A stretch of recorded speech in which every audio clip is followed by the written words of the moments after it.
Salut à tous, ici Michael, j'espère que vous allez bien. On se retrouve aujourd'hui pour la suite de la formation consacrée au logiciel Blender. On a fini la partie des bases du compositing et là on va s'attaquer à un gros morceau. Il s'agit de l'animation. Alors je dis on va s'attaquer à un gros morceau mais pas tant que ça parce qu'on va voir uniquement les bases. Pourquoi? Tout simplement parce que je suis honnête avec vous, je ne suis pas animateur, je ne suis pas du tout un spécialiste de l'animation. Donc je vais uniquement vous montrer ce que je connais, ce que j'ai eu l'occasion d'appliquer par exemple sur Twitch. Donc n'hésitez pas à checker dans la description. Donc je suis en live de temps en temps, on fait des animations de 3D. Donc voilà, j'ai pu appliquer certaines fonctionnalités de Blender dessus. Mais voilà, je suis vraiment pas un expert en animation, je tiens à le préciser. Donc voilà, on ne fera pas d'animation de personnages vraiment ultra poussé ni rien. D'abord, on va voir les bases de l'animation, qu'est-ce qu'une keyframe, qu'est-ce qu'une interpolation. Je vais considérer que vous ne connaissez rien en animation. On va voir vraiment la théorie de base. Ok? On est parti. Donc aujourd'hui, on va parler des keyframes. Alors qu'est-ce qu'une keyframe? Une keyframe, c'est tout simplement un verrouillage d'une propriété à un moment t. Donc il y a plusieurs informations dans cette phrase. Le moment t, ça veut dire quoi? Ça veut dire que dans Blender, on a une notion de temps. C'est étrange, on n'en a pas parlé encore. C'est ce que vous avez en bas, dans la fameuse timeline. Donc vous voyez, ce 1 qui va jusqu'à 255, c'est une sorte de chronologie en temps réel. Et si j'appuie sur espace, j'ai bien une lecture qui s'effectue. Donc là, il y a plusieurs informations à retenir également. On a quelque chose qui va de 0 à 250, et quand ça va arriver à 250, qu'est-ce que ça fait? Hop là, ça recommence. Ça va boucler à l'infini. Vous avez également en haut à gauche quelque chose qui est important, c'est le nombre d'FPS de votre vue 3D. Donc ça peut être très utile pour savoir si votre animation se lit en temps réel ou pas. Ça, c'est très important. Imaginons que vous voulez faire une animation en 60 fps. Si en haut vous êtes à 5 fps, bah du coup, il ne faut pas vraiment se projeter en se disant « ce que j'ai sur mon écran, c'est ce que je vais avoir sur le rendu final », parce que c'est totalement faux. Vous n'aurez pas la même chose. Et, entre parenthèses, juste en dessous, vous avez la frame à laquelle vous êtes présent. Donc, depuis tout à l'heure, je parle de frame. Une frame, c'est quoi? C'est une image, en fait, dans une animation. Donc là, je suis à la frame 109. Là, je suis à la frame 127. Ok? C'est pour ça que quand on parle d'FPS, c'est frame per second. Donc en français, on a dit IPS, image par seconde. En anglais, F, c'est frame. Alors ce 0 à 250, déjà, ça vient d'où? Mais ça vient d'ici, hop là, dans mon Output Properties, donc j'ai les paramétrages de taille de rendu, et j'ai également mon Frame Start, Frame End, Steps et Frame Rate. Le Steps, on l'oublie pour le moment. Frame Start, vous voyez que si je bouge ça, ça va rogner plus ou moins à gauche et à droite ma timeline. Donc par défaut, je vais le remettre comme c'était, ça part à 1. Donc suivant les logiciels, des fois on part de 0. Donc ça dépend un petit peu dans Blender, ça va de 1 à 250.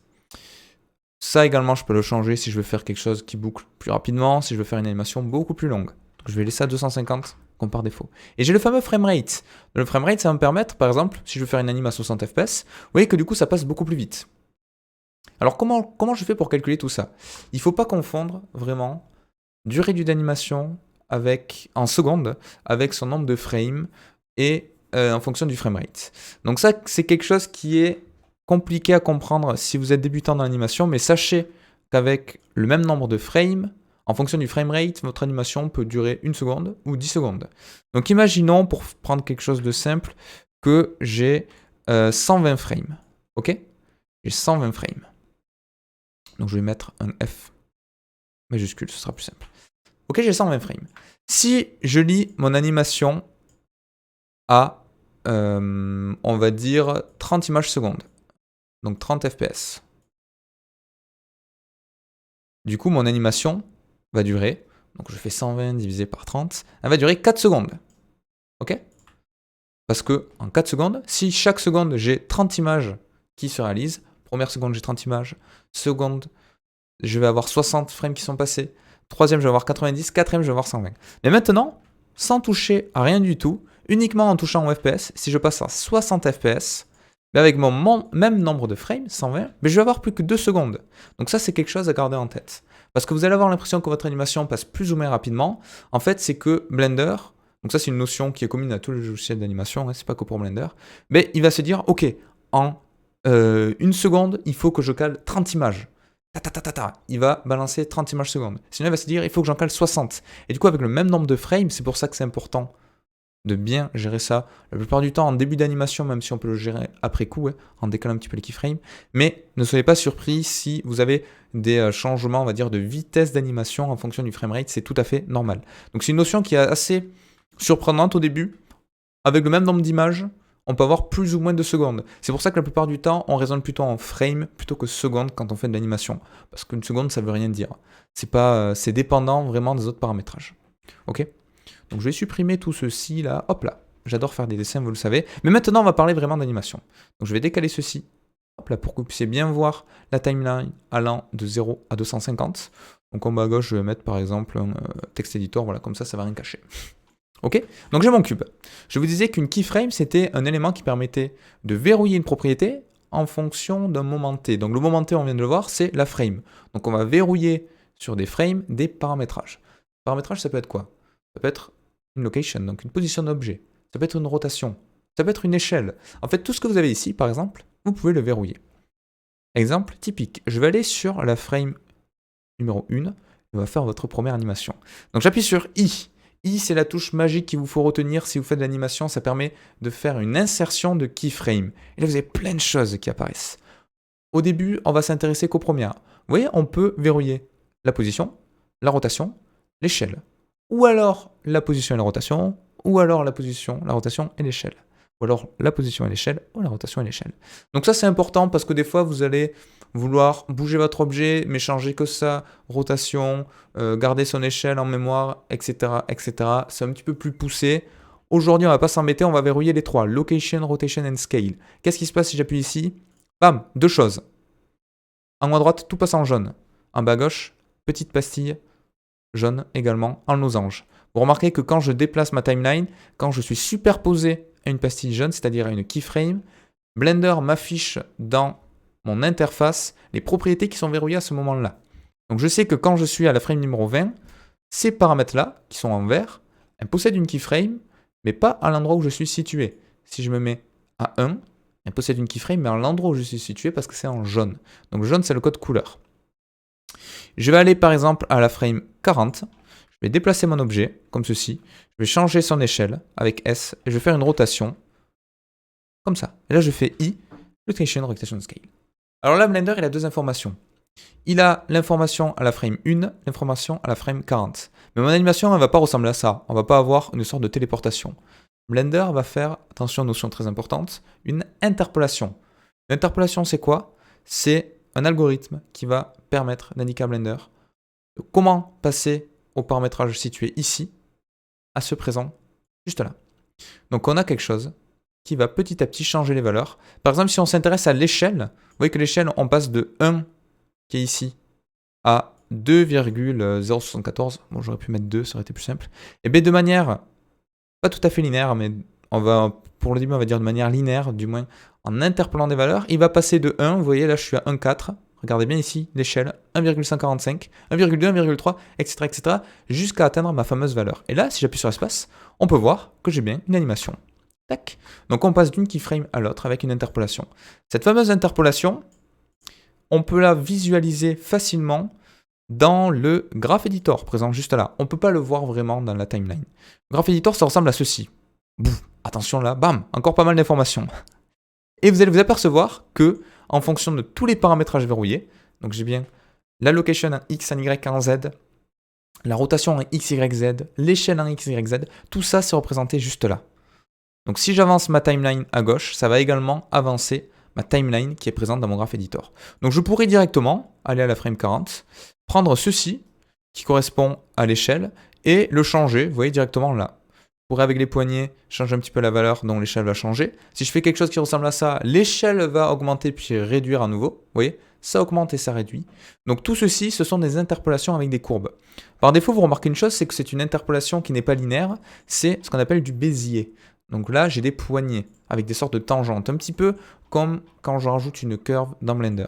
Je peux changer cette interpolation facilement en sélectionnant tout avec A, en appuyant sur T. Et là, vous voyez, j'ai le set keyframe interpolation. Donc définir le type d'interpolation des keyframes. Par défaut, je suis en Bézier, comme j'ai dit, mais je pourrais très bien avoir du linéaire. Et là, vous allez voir que visuellement, je vais passer de quelque chose adouci au début et à la fin.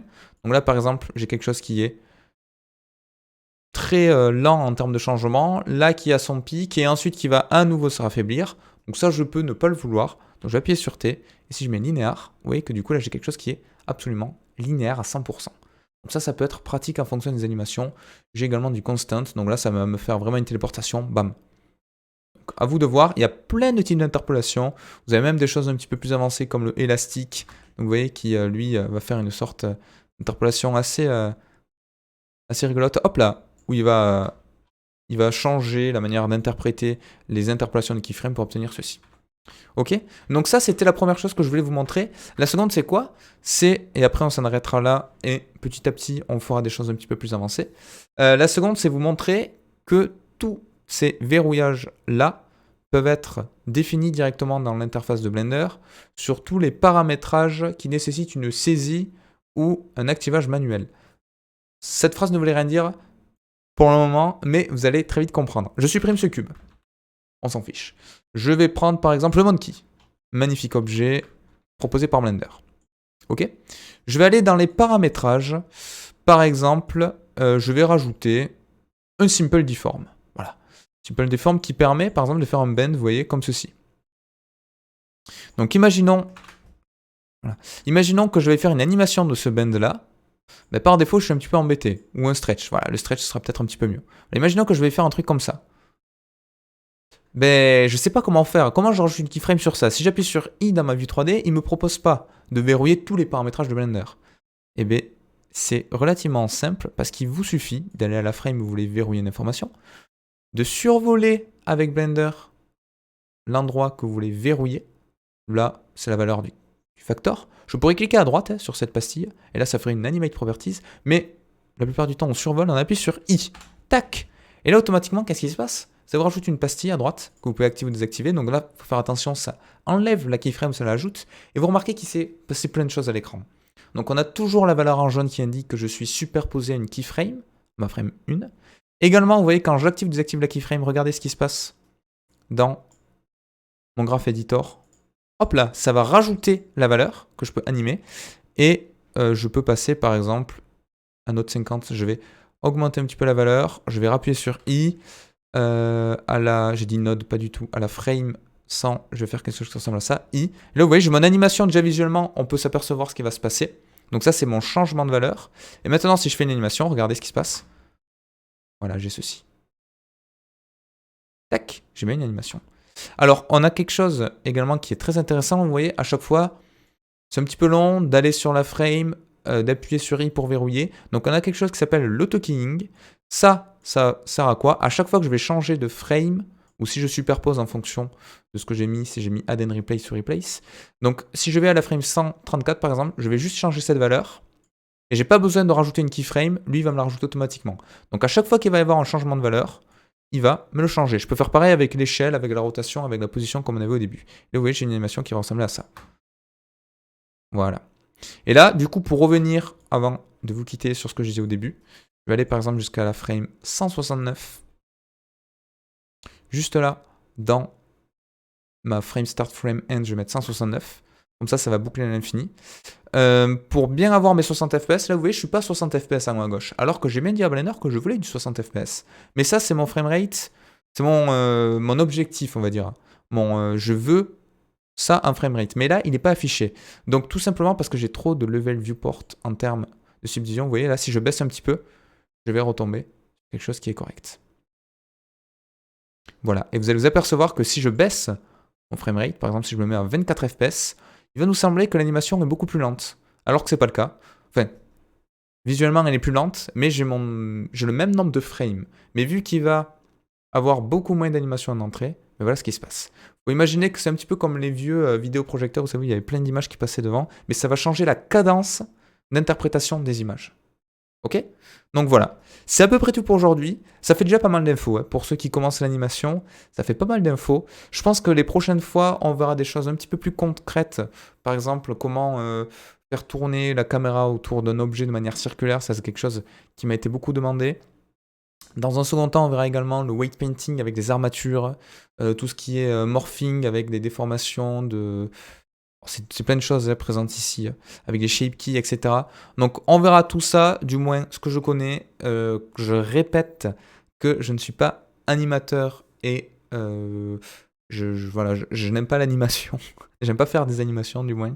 Je suis plus modélisation, shader, rendu, tout ça. Vous l'aurez deviné, je pense. Donc voilà, je vais vous montrer uniquement ce que je connais. Et voilà. Donc on n'ira pas sur des choses ultra poussées, mais ça va vous permettre d'avoir les bases et de creuser un petit peu de votre côté pour aller plus loin. Donc j'espère que ça vous aura plu malgré tout. N'hésitez pas à me le dire. N'hésitez pas également à me rejoindre sur mes réseaux sociaux ou sur Twitch, où je suis en live quasiment tous les soirs. Donc c'est Michael TV sur Twitch, vous me trouverez facilement. Et je vous dis à très très vite. Ciao ciao.